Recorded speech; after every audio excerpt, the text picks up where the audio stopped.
Hi, I'm Adrian Strittmatter. Welcome to Bricks and More. I'm the CEO and co-founder of Saentys, a global creative consultancy specializing in destinations, real estate, and the hospitality sector. Bricks and More is all about exploring how to generate, unlock, and maximize real estate value.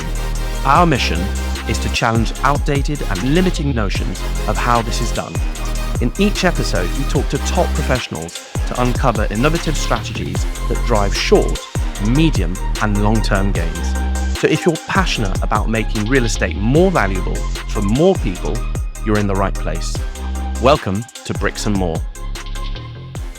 London's residential market is evolving faster than ever, and the developments that succeed are the ones brave enough to pair bold vision with flawless execution. In this episode of Bricks and More, we dive into one of the most ambitious regeneration stories of the past decade, Embassy Gardens, and the launch of its extraordinary final chapter, the Capston.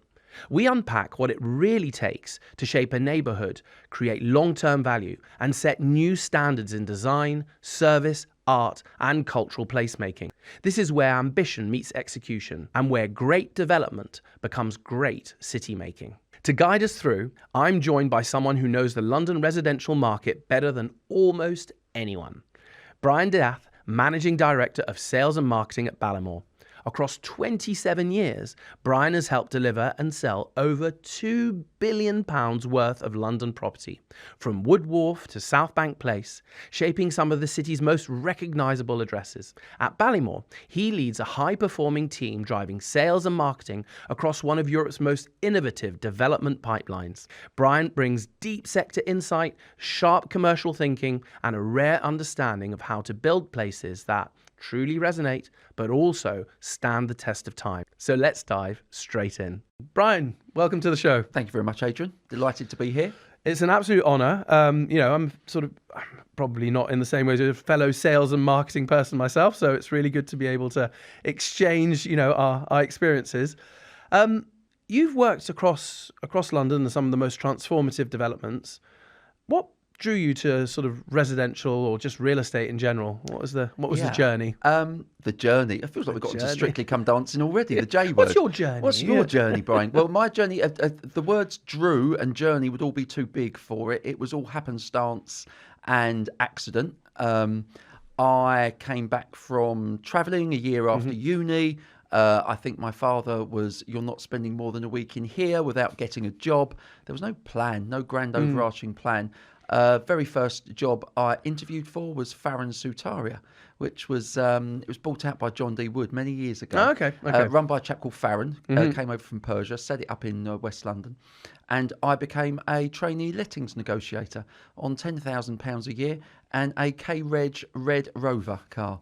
And that was my entry into a estate agency. And I spent a good few years working in estate agents in various parts of the town, and then joined Berkeley Homes in 2004. Okay. So accidental. Listen, I could say like everyone else, I had an interest in property. Who doesn't? We all live in them. But it was pure chance. And what kept you going then? I tell you what really kept me going, the move from estate agency to development. Okay. I had someone else in the same estate agency division that I'd then transferred to, who went to work at Berkeley Homes down in Woolwich Arsenal. The scheme's still going. Says a lot about development and the way they expand and the very... So fast. So, I would suggest it's more Berkeley's buying strategy, buying the sites around them rather than the speed of development. And he said, I've joined this company down in Woolwich. It's unbelievable. You'd love it. He said, it's really professional and you get to do the things you want to do in a estate agency but don't get to do. And that sort of piqued my interest. And I went down there and ran a marketing suite or two for him with some really brilliant teams. Many of them I'm still friends with today. And I loved it. I loved the whole value creation from planning, laying out apartments, the pricing of schedules, the sensitivities around it, the tactics involved and the strategy in launching. It's not as simple as applying a price to something and then, building it and they will come, as Kevin Costner says in Field of Dreams. I loved all of that. I loved it. So that kept me in the industry, I'd say. And then in terms of going to those different organizations and sort of, building on your experience, What would you say are the kind of standout or seminal moments that were said, okay, there's been a shift in the market, or that we're having to adapt, or this formula doesn't work anymore? Have you got a couple of like key milestones and dates within that sort of development? 2008 to 14, I was at Mount Anvil, and those guys had just, Killian Hurley, Dara's now obviously CEO, had just got into residential. They'd previously been a main contractor, built developments for RSLs, as they were at the time. And they were looking to pivot to a residential and thought there was an opportunity, and they had the skill set internally to pivot to that, market it themselves, etc. And I was very lucky enough that they saw something in me that I was able to join them at an absolutely transformative moment for them and me. Yeah, so that and the market, actually. The market. So it was unbelievable. I was moving across those things. It was just prior to things falling apart. Then, as I'd been there for 6 to 8 months, the thing did fall apart. And I know, when we say it now to younger people, they think, well, it couldn't have been exciting. You go, it was unbelievable. Every single day, something happened that you had never seen before. You had never experienced this. I had somebody that I was receiving letters from doctors committing patients because you couldn't sue someone for the balance of their deposit if they had been committed.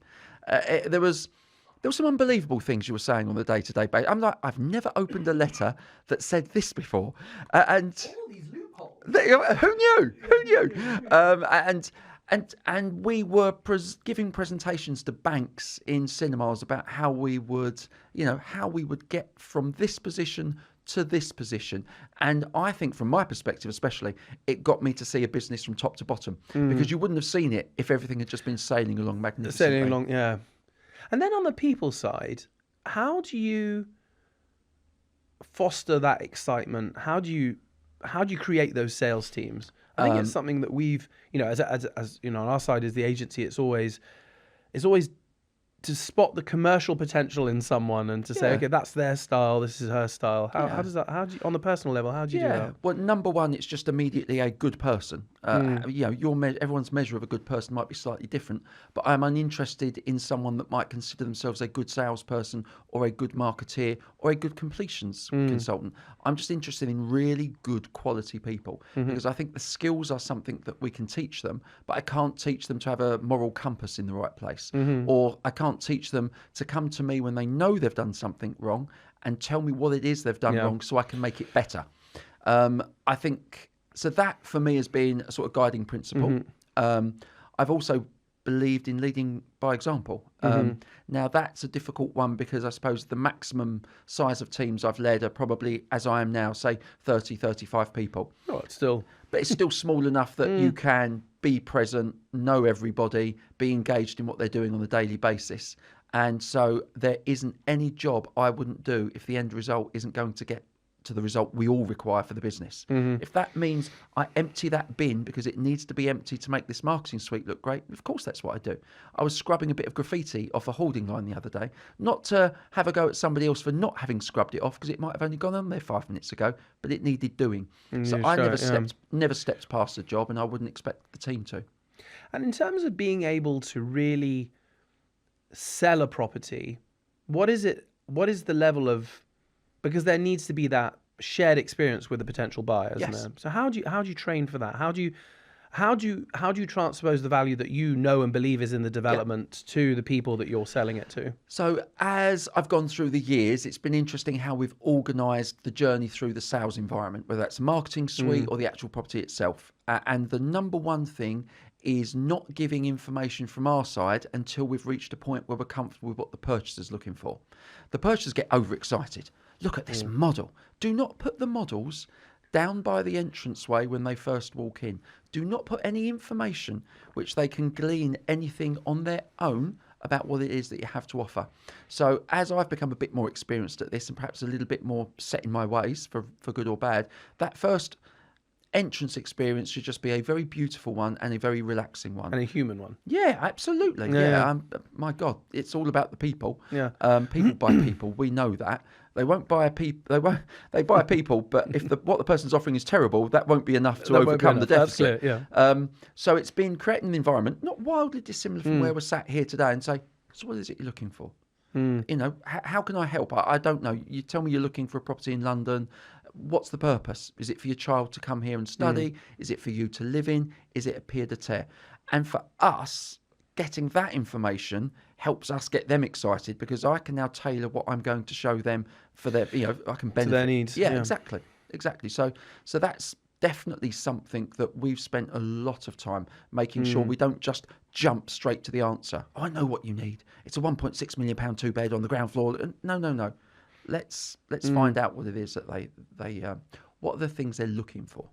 Do you think, in terms of purchasers, and then we can get on to obviously the developer side, but in terms of the purchasers, do you think what they value in a residential property has changed, or their perception of value? Well, the people we're selling to, yes. I'm not sure about overarchingly what the man on the street might consider a purchaser. We sell most of our properties off plan.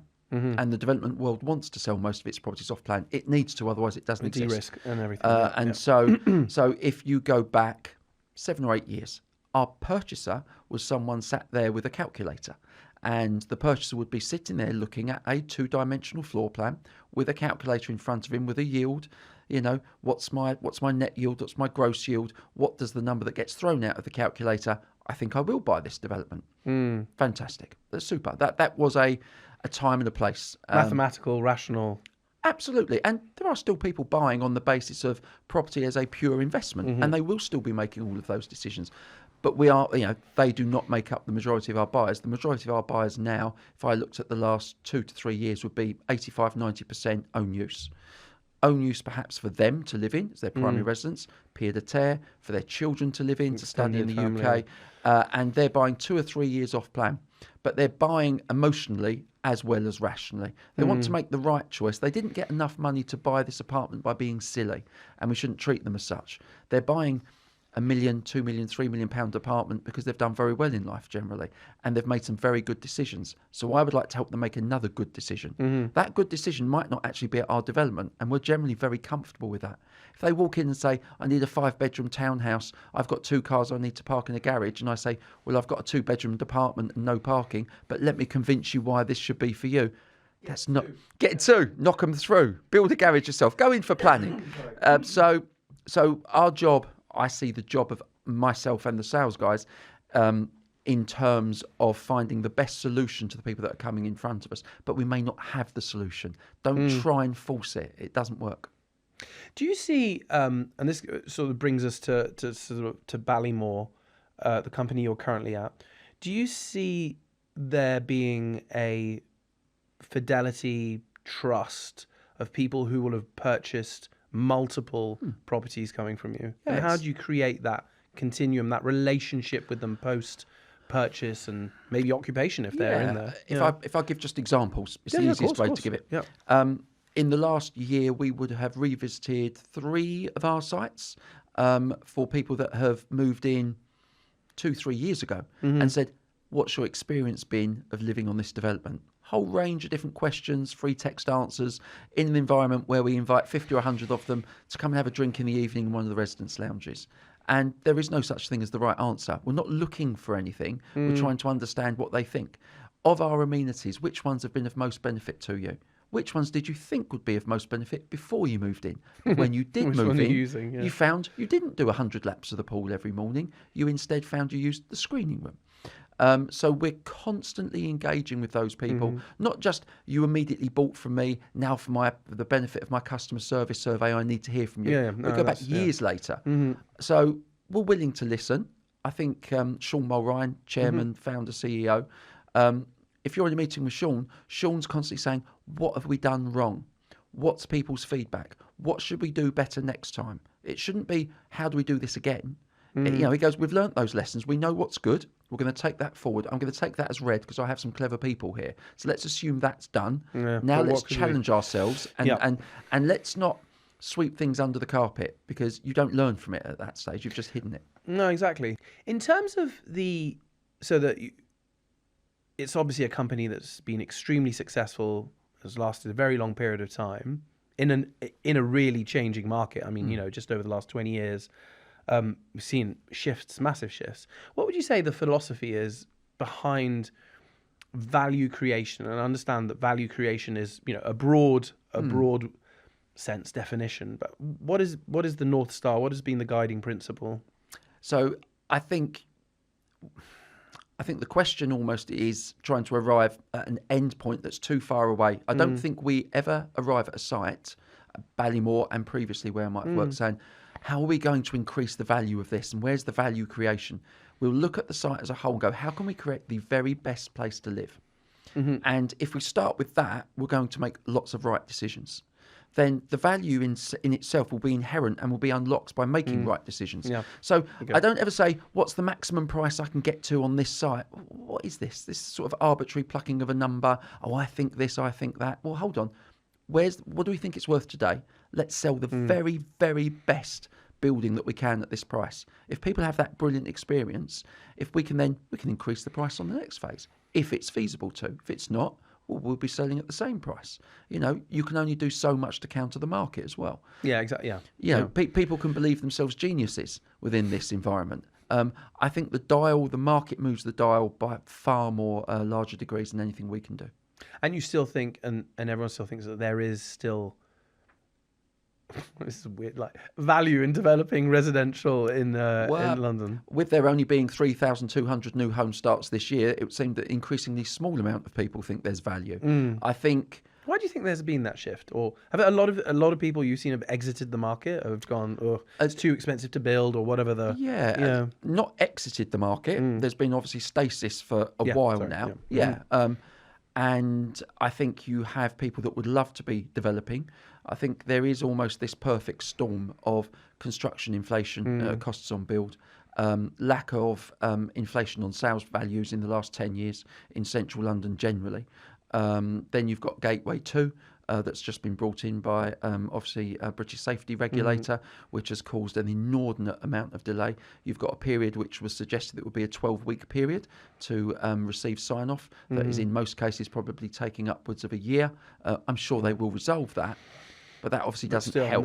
Doesn't help the pipeline. No, and the government obviously has just come forward recently with some proposals, which they're obviously debating at the moment. But those proposals that they're talking about are looking at the front end issues. That still doesn't meet the demand sector. So you may lower affordable housing numbers to allow what on paper looks like a better way to bring development forward, but you still need somebody to be buying this at the end. Yeah, but that's the thing, isn't it? Yeah.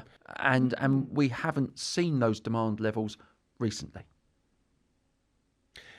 Is that because of obviously the market, but where the buyers are coming from as well? Has that shifted in some way? Absolutely. The buyer demographic has shifted dramatically.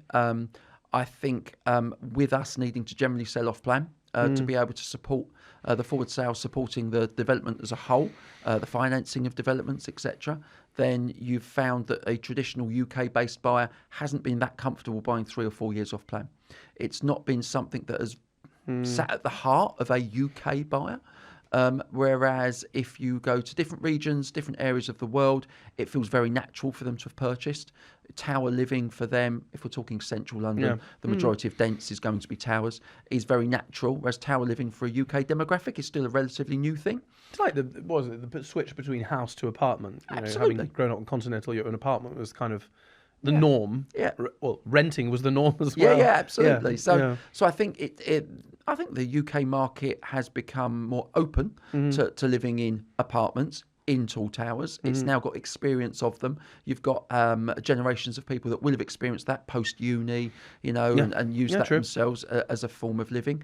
But it has taken a while to get those people engaged in it. I think obviously the strength of the overseas markets in those areas historically where we might have found more buyers, and the weakness of their own domestic markets has definitely impacted as well. Yeah. And we need to pivot, make sure that we're educating this UK domestic market about the fantastic offer of new build and what it offers above and beyond a second-hand sale. So how do you how do you compel people to buy Yeah, them? I almost came up with the question myself there, didn't I? I could It's hear like, it as we're I was doing saying really it. well here with the segues. It's I have no need to ask you the question, bro. Answer that yourself. Brian, please continue. Yeah. So I described this and have been describing it recently. Our most recent development, we launched the Capston. We launched it last October. And I think buying off plan can be scary. And it can feel like a tremendous leap of faith. I think we have historically placed too much faith in people's ability to be able to look ahead, see a line drawing and go, oh, absolutely. I can see myself in there. I can see myself. You can see yourself in this drawing, really, because I'm struggling. I don't know how you manage that. You're really good. And so we've placed too much emphasis on that. I must say, I mean, I've been at Ballymore 2 years, but my experience of Ballymore marketing suites goes back a long, long time from visiting their marketing suites at the original Embassy Gardens marketing suite in 2011. You know, Wapping Lane, London City Island, all of these schemes. And I think the quality of their marketing suites has helped. I describe them as time travelling. It helps me shorten the gap of a 3-year build period by standing someone in a space and saying, what do you think of this? And they go, oh, this is fantastic. I love this. You go, this is your lounge. Oh, yeah, but is the ceiling height different? No. What about the openings? No, those are your windows. Oh, but the kitchen, no. This is it. Yeah. How does this feel? Well, this feels super. I could live in this. Brilliant. Well, then we can make a decision. So I have to get them to a point where they feel really comfortable making a decision and know the decision they're making. I do not want them in 3 years' time walking into the building, opening that front door and Being going, disappointed. this is not what I thought I was buying. And if you can narrow that gap between, or narrow the years between off-plan and it being completed, that's where we need to go. And then that's with regards to the product, and I think we're spot on with regards to that. How do you add elements to the narrative in terms of, whether it's art, whether it's culture, whether it's storytelling, to really sort of wrap this into as much as a house purchasing into a lifestyle choice? Yeah. So that has to be authentic. So that shouldn't be something that's preordained. I wouldn't actually want anybody to recognise a Ballymore development by anything visually. I wouldn't want them to Other walk than up the and go, little logo at the bottom logo's of the hoarding, fine. I will accept the logo. We all want our bit of name recognition and brand out Exactly, there. yeah. But you shouldn't drive past the development and go, oh, Ballymore one. Oh, do you see that bathroom? That's a Ballymore bathroom. Why is that? Well, they buy them wholesale. They put them in their last 8 developments because they got an absolutely fantastic deal on the ironmongery. No. Every Ballymore development, as I've seen them historically, and the ones that I'm now involved in, look at the location, how the development sits within the environment that it sits in, and takes cues from that. So it responds to its environment. By responding to its environment, it feels authentic to the place. Now, whether that is transmitted through the architecture, the interior design, the amenity offer, at least you're starting from a position where it feels historically authentic, is how I would take it. And then it has to be true to us. So the art and the culture one I find really fascinating. Art and culture sit at the very heart of Ballymore as a business. Art is personally important to Sean. He believes that art unlocks something in people. He's a collector privately himself, but he believes that art should be shared with everybody. So we have public art on all of our developments. Then we have the art within the buildings themselves. And we should be communicating that story and telling them why we've chosen this art. Art isn't a band-aid. We should not be putting art on the wall because there is a big plaster wall and I didn't think what I was going to put there 3 years ago. Yeah. So I actually don't mind if a developer is technologically at the forefront of what they do. I think that developer should focus on building the most technologically advanced buildings that they can and be brilliant at that. I think we as a developer have a sort of grittiness to us, earthiness, where we look at the environment and the building that we're in and we try and respond to that, and then the art and the culture comes along with it. And I think that feels true to us. So, and then in terms of the storytelling as well, and this is maybe a sort of personal question, is where we sit as an agency, obviously very active in the sort of the brand and the creative space around properties. When do you normally engage with people like ourselves? Is it at what point to help you find that authenticity and tell that story across then all the elements of architecture, amenity, and public space? Hopefully as early as possible. And I bet you would probably agree with me with saying it's never early enough. Perhaps you've worked with people better than people that I've worked with and working for. But at Ballymore, we're looking for that North Star. So for every element of what we then end up doing on the development, where's this little grain, this nugget, this kernel that the marketing company came up with, and we fall back on it all the time. All the time. All the time. It's like, okay, well, we're doing this, but does that reflect what we said here? Well, no, it doesn't. Well, let's start again. Let's try and find that. And those words don't actually, or whatever it's an image, shouldn't sit above the line. What sits above the line is different, but below the line, it's paddling away. It's doing all the hard work, and it comes across in everything we do. There's a couple of words that sat behind everything we've done at the Capston, and it was quality felt. Now, you won't see it on anything, but we knew that whatever we were producing, whatever story we were telling, quality felt. Not quality seen, it was quality felt. It should be touching it. It should be experiencing it. It should be sitting in it. And that's been our North Star throughout the development of that building. I mean, obviously, my answer would be as early as possible, and it's never early enough. But I think it's getting people around the table and be able to say, okay, well, this is if there was a story to tell, this is what it would be. And you're right, sometimes it's, some brand pillars or values, and then a kind of seminal sort of, sentence that brings it all together. In terms of the people that you're engaging with, then the buyers, there's a lot of talk around, differences in generations and what they're looking for and how demand is changing.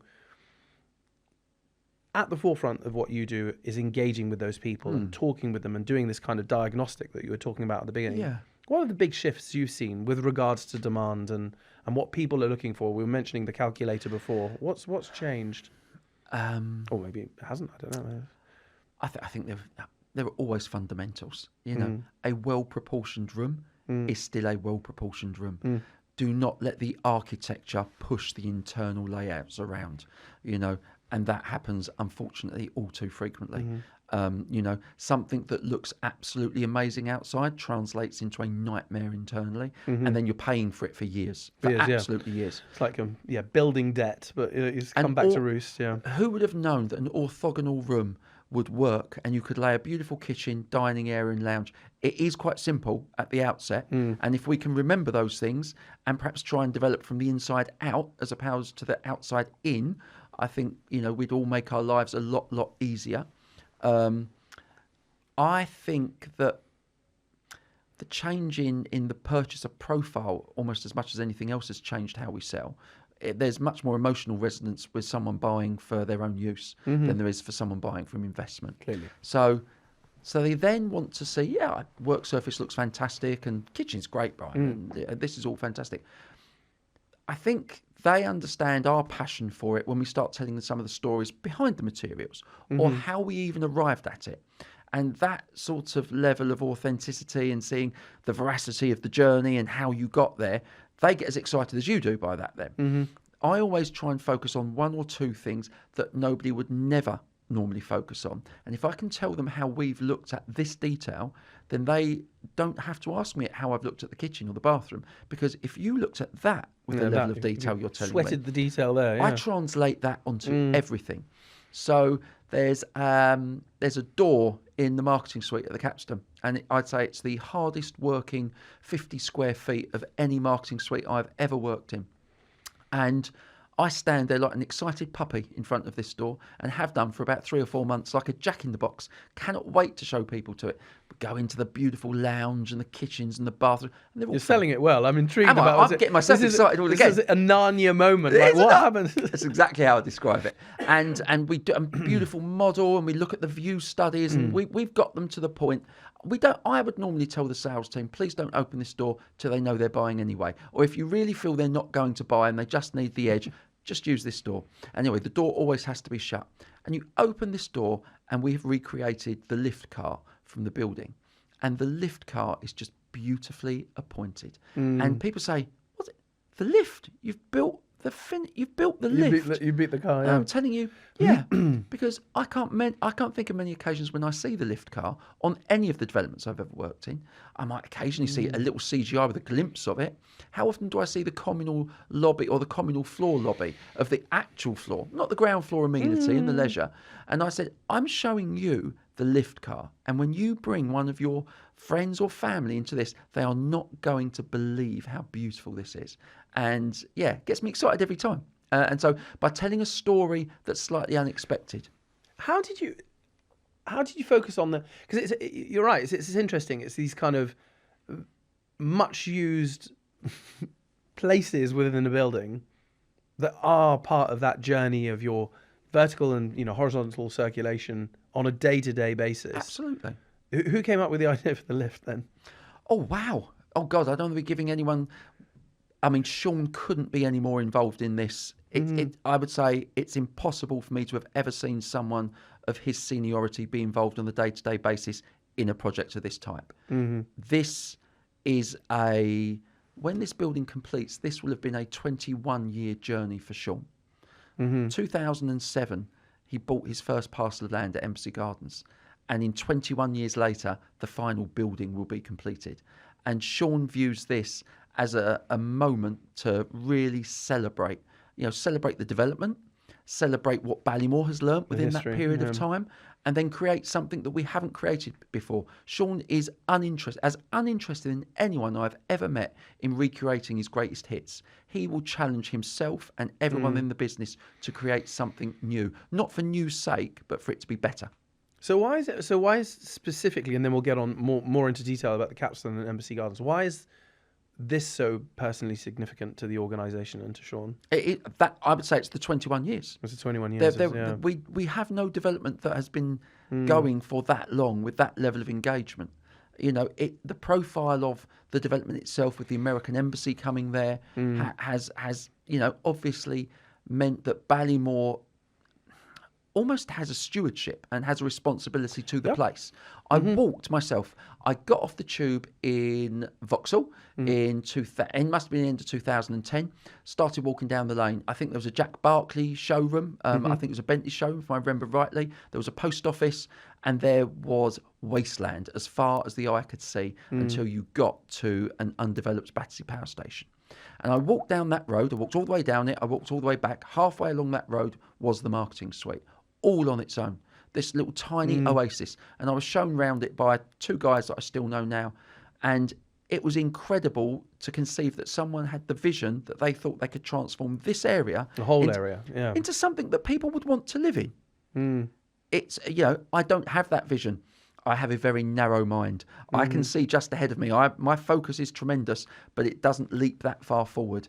And it was to go from nothing to where it is now, with other developers now having obviously adjoined it and created their own visions in that area. I think it's incredible. To have the Park Hyatt Hotel opening up 200-300 yards from us, Battersea's power station now fully open, 2 million square feet of retail and commercial.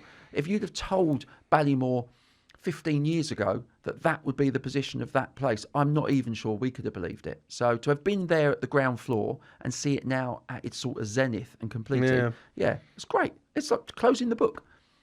So what was the vision? Is there like a vision in a nutshell, a kind of saying, okay, what? I'd be talking for... I wasn't there. So it's really hard for me to unpack 20 years of history. I wouldn't be able to say. But the iteration of that continual desire to make this place into what it is today, what was the drive behind just continuing to do that? I'm speaking for people. And so if I sat in meetings with Sean, it's a sense of never being satisfied. I think no matter, Sean will finish this building and we will finish it. And I hope it's one of the best buildings I've ever gone into. I'm pretty sure Sean will go in there and find a few things and go, next time we'll get it right. And I think some people, I've been very, very lucky enough to work with Sir George Jacobescu at Canary Wharf. Sir George was there for 35 years. He was brought over and looked at that site as wasteland. And then his stewardship of that development means it is what it is today. I worked for Tony Pidgley. I don't think Tony would have known I worked there at the time, but I did work with him. I worked for him. He wouldn't have remembered me, I can assure you. And then Killian Hurley at Mount Anvil. Those people, and now with Sean Mulwright, those people have a drive which I don't think exists in many. It's not accident. They don't happen by accident, and there is a level of drive and determination to consistently better what you have done before. I'd equate it to sort of sports people, I suppose.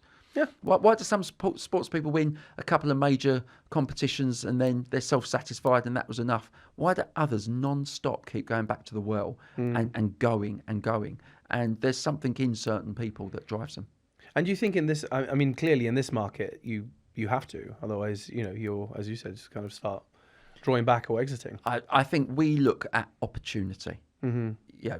If so, I say 3,200 homes started this year. That's a dreadful stat. Yeah, but that also means in 2.5 years' time, there will almost be no completions in central London. We're starting schemes. We're making sure we're going to fill that void. We're making sure that we will be the number one choice in central London at that period. We've got 16,000 homes, either with planning or going through planning at the moment. Our pipeline is secure, and we're looking forward to deploying it. And circling back to the Capston, there are two things that I wanted to touch upon. One that you've already talked about, which is art, because I know it plays a huge role. How has, and obviously you've mentioned sort of Sean's personal interest in this, how has it become so intricate to the whole journey? I think because we knew that it was a central tenet of the building. We had the opportunity to create a space specifically in the building for art. We have a parlour, which is the artist parlour, which will have some permanent art, and it will then host revolving exhibitions.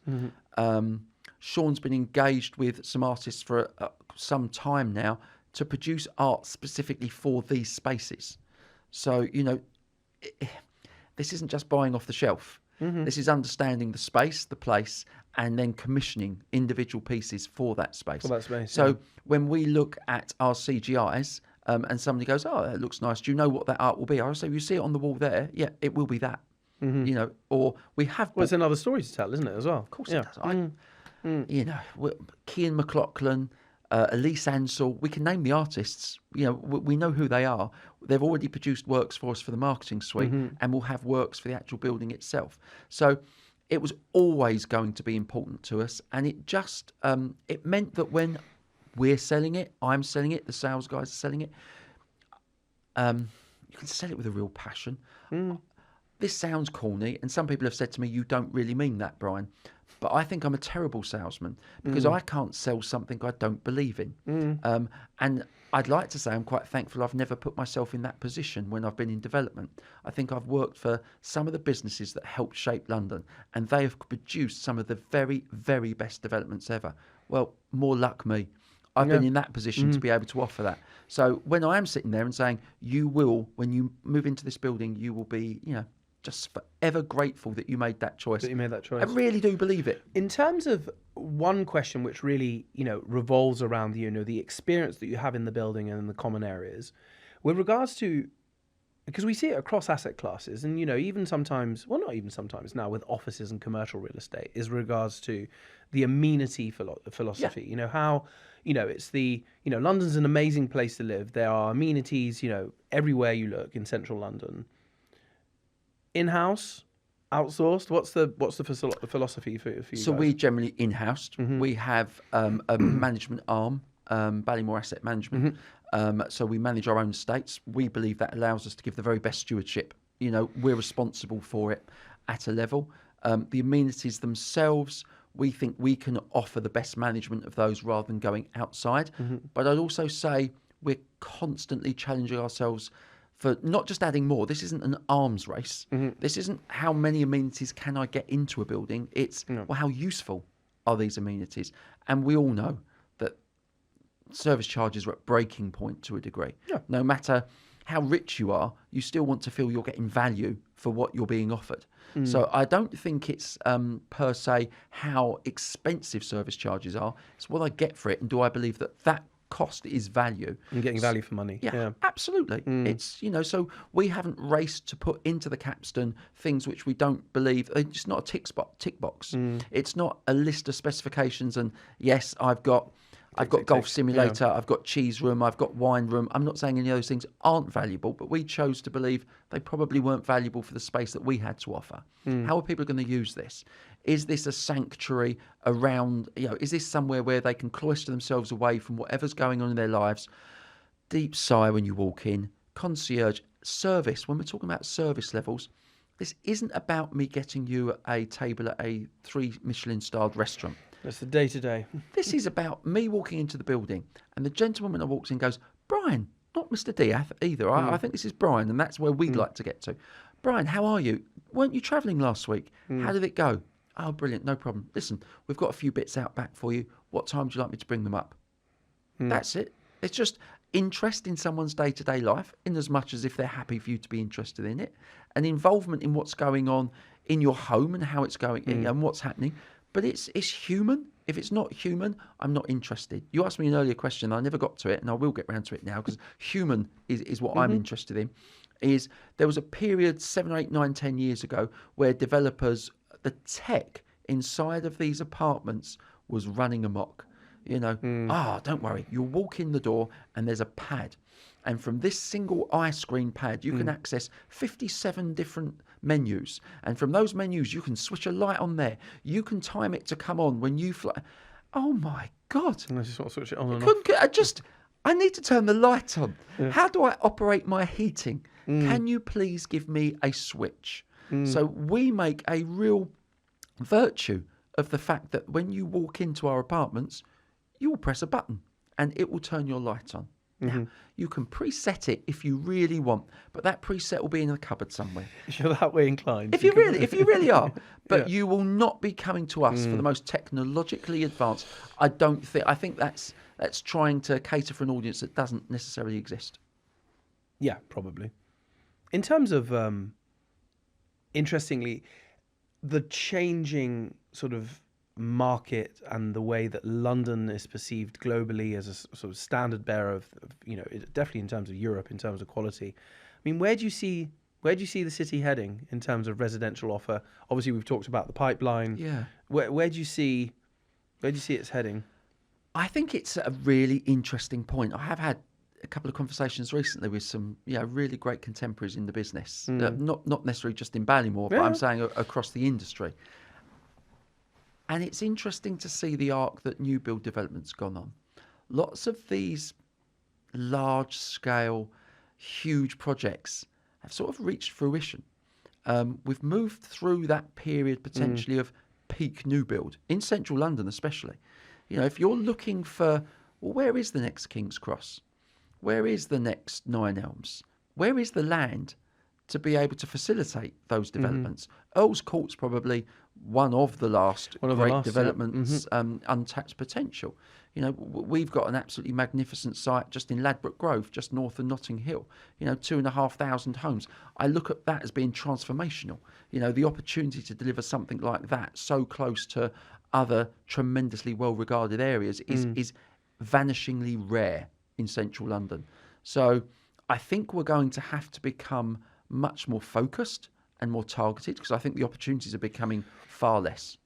Do you, and this is kind of completely off-piste, wasn't on the list of questions at all, have you at Ballymore, have there been retrofit developments, in the sense that it was an office building and you guys have come in and transformed it? Because I was just thinking about the sort of the stock, the opportunity to build new or to is that something that you guys are looking at in terms of? I would absolutely say it is what we're looking at. Even in my time there, I've seen those coming through the land department. Absolutely. So the office to residential conversions, I'd say lots of the central London office stock isn't necessarily fit for purpose. Suited. If you go out of town and look at those 60s and 70s, the floor plates weren't the scale that they are in central London. So I think you're looking. It sounds a bit technical and it's far beyond my reach, but I'll try. The skin to floor ratio works in those towers. If you look at the Canary Wharf towers, and there have been some experiments of looking, can you convert those 1 million square foot building?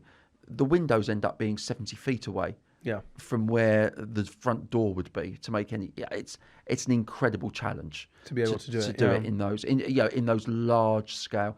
I think the sort of 60s, 70s office blocks, they tended to be narrower, skinny, didn't have the same sort of floor plates that came in the 80s and 90s, where suddenly it was trading floors.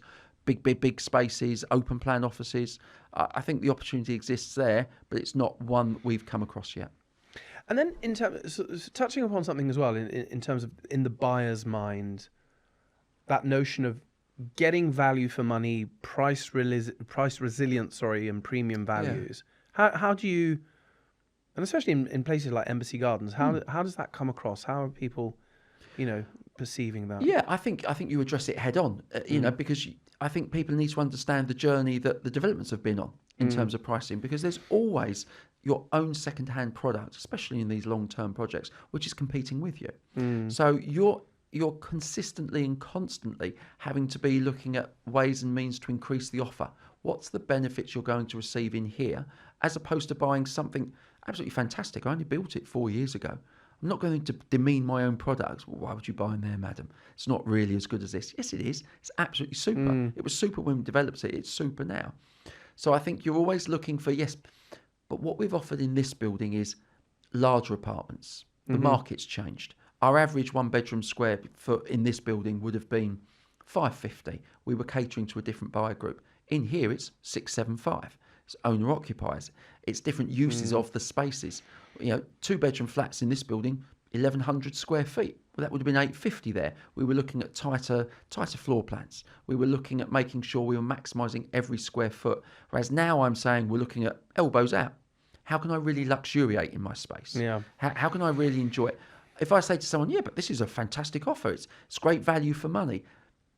People that are buying it for their own use aren't necessarily, value for money is not number one.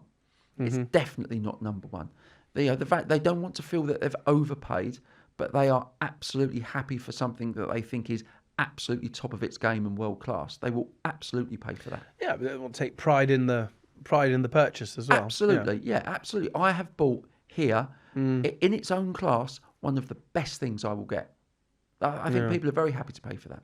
What do you think is there something that the industry gets wrong about, what buyers really want today? Is it sometimes do you feel, you would disagree with it? I think the amenity turned into an arms race, and I think we overshot, and I think we will, be winding back in on our reels and saying we didn't need to go that far. I think we saw what everybody else was doing in the industry and went, well, they've got an ice room. Where's my ice room? What's the use of that space? How do you measure that? So we are constantly going back into our current developments and finding... property watching, Yeah, what's the use? Let's click people going into the gym. How's that gym? When's it full? What time of day? Do we have enough treadmills? Did we end up putting in machinery that was never used and we didn't have enough of the normal machinery? Because new stuff's always exciting. Oh, I need something new. Someone wants this. Well, yeah, but a lot of people just like running and getting on the bike. So it's trying to make sure that we're being informed by what we're actually seeing occurring, as opposed to saying, I've had another bright idea. And that's not exciting all the time. I'm totally aware of that. But I think that you should be informed by what you see happening out there as well. And so then on the other side, the kind of yin and yang, what would you say the most underrated value sort of lever is in residential today? There's a few things which have come up on our surveys ourselves with our purchasers. Of the amenity space that you use the most, which one have you used and you weren't sure? Screening rooms and cinemas in the buildings. And that consistently comes back to us. That comes back constantly as a great thing, yeah. Of a space which they're generally, interior part of a building. You don't need any skin. You're not giving up valuable real estate, if you like, for a cinema room, and the use that people get from those spaces, I think, far outweighs the belief that we had in them at the outset. And are they used, because we have this example in Dubai, are they used jointly by residents, or are they privately hired, or is it scale? It's a scale. So that's exactly right. Yeah. So when you're coming down, if we took a room of this size, we could build a really nice screening room. It's 8, 9, 10 people, really beautifully. I'd say people like it for a private use, as opposed for a communal experience. So it's getting the size right so that they and a few friends or a group within the building can hire it for their own use. We still have the communal viewing experience. The managing agents, they run that. But I think that private use for the screening room is a great one. You were mentioning in terms of London and the way it's transforming from, tower living and so on and so forth. Are there markets that you guys are looking towards in terms of innovation, in terms of, as you're saying, like constantly pushing the boat out on the lever? Are there things that you look at and go like, okay, that's a really interesting trend? Well, not even trend, like in terms of, other markets that you look at? I don't think something that we've properly got hold of here in the UK, and you do see it in Southeast Asia, is the way they integrate greenery into their buildings. I think they're incredibly clever about how they transform the form of the building by having these green spaces at various junctures within the actual framework itself. So, Singapore especially, I'll go there and then they'll have whole floors given over, but it's spilling down the outside of the building. It's not hermetically sealed. It's something to be enjoyed by everyone as you walk past and you engage with it. And I think sometimes the architectural forms that we build are a bit hard as a whole, as an industry. And we could look at ways to soften it that just create a landscape in and of themselves. And I think it's a bit more fluidity between the in and out. Absolutely. And balconies. People want to buy flats with balconies. But if I look at how balconies are used when I go across all of our developments, am I ever seeing people all sat out on their balconies? No. They love the idea of the balcony almost as like a visual amenity. So they'll have their plants out there. They're viewing their plants as they're It's a little garden, if 100%, it were. but it's a little garden that they're looking out at, as opposed to they're not sat out there. They're very rarely sat out there. It's like the Victorian houses, isn't it? It's the front bit. Whoever sits in the front bit. Absolutely. My wife does love sitting in the front garden, but Sorry, I wasn't. So it's looking at creating those moments for the people that are in the building, but I think just as much for those people that are engaging with our developments about how we can bring to life greenery vertically, because we do it tremendously well on the ground floor level, ground plane. completely integrated. I think some of the garden spaces that we've created on the ground floor plane are exceptional, but I think we could all work harder at bringing it upwards. So I've got two final questions for you, Ryan, if you don't mind. Have we reached the end already? We're at, we got 2 minutes and 38 seconds on the clock. We're doing really well. If you had to sort of either, maybe not a word, but a sentence of how you could see or you would define the future of London living, what would it be? I think looking at density, it needs to be looking at taller. It just does. I'm very comfortable for the height to be in certain places and restrictions. I don't believe we should just be wholesale ripping up the planning framework, but I do think we need to be maximising the spaces that are available to us. And I don't think that should be sprawl either. I don't think we should be making places further away. I think we should be concentrating on how can we have people living within this space but higher. So I can see that becoming just, I think naturally that's going to happen. And because you're now a company that has built this long-term legacy, what would be your best advice to developers to be able to sort of follow in those footsteps or in that long-term legacy creation and value creation? I think you should not be engaging in something that you're not passionate about. So find the things in your people. And you don't have to personally, as the chairman of the business, have to have that passion for it. I think it helps. But I think you need to find the passion points. Because if you're not passionate about it, you just do not follow through to the same degree. It's impossible. So, and that needs to then be transmitted through all levels of the business. Not just, we've created a fantastic building, now we need to sell it. That's fine. There are lots of companies out there doing that. But where's your point of difference? And your point of difference needs to sit inside the business and it needs to be radiating outwards. So don't start with the end in mind. Start at the very beginning and take those things and then use that to power you forward. Perfect. Brian, it's been an absolute pleasure. I really like the journey between, how to create sales team all the way to to get to those seminal moments. And passion is a key word. And I think you've embodied that today. So thanks ever so much to be part of this journey as well. Oh, you're welcome. Listen, every time before doing something like this, I'm always not sure, really? Should we?